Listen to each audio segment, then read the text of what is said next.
Praise the Lord. இப்பொழுது நாம் ஆகாரை குறித்து இந்த நாளிலே நாம் பார்க்க இருக்கிறோம். ஆபிரகாமுக்கும் சாராளுக்கும் பல வருடங்களாக குழந்தை இல்லாது இருந்தது. வயது சென்று முதிர்ந்தவர்களும் ஆனார்கள். அதனாலே சாராள் நமக்கு இனிமேல் குழந்தை பிறக்காது என்று சொல்லி தன்னுடைய பணிவிடைக்காரியாகிய ஆகாரை ஆபிரகாமுக்கு பிடித்து கொடுத்து, இவனாலேயாவது நம்ம குடும்பத்திலே குழந்தை இருக்கட்டும் என்று சொல்லி சாராள் ஆபிரகாமுக்கு வேலைக்காரியாகிய ஆகாரை பிடித்து கொடுத்தாள். அதனாலே ஆகார் கர்ப்பவதியாகி ஆனால் என்பதை சாராளுக்கு தெரிந்த போது ஆகார் தன்னுடைய நாச்சியாராகிய சாராளை மிகவும் அற்பமாக எண்ணினாள், சண்டை பண்ணினாள்.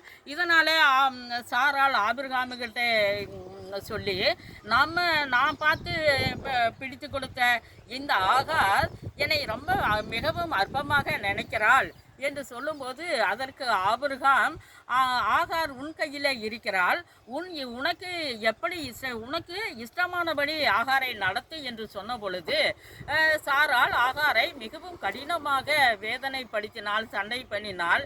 இதனாலே ஆகார் கோபித்து கொண்டு வீட்டை விட்டு ஓடி போனாள். அவள் போகிறாள் இப்படிப்பட்ட ஒரு நீரூற்றை காண்கிறாள். அவளுக்கு எங்க போவது என்று சொல்லி தெரியாதபடிக்கு இந்த நீரூற்றண்டையிலே போய் உட்கார்ந்து கொண்டு இருக்கிறாள்.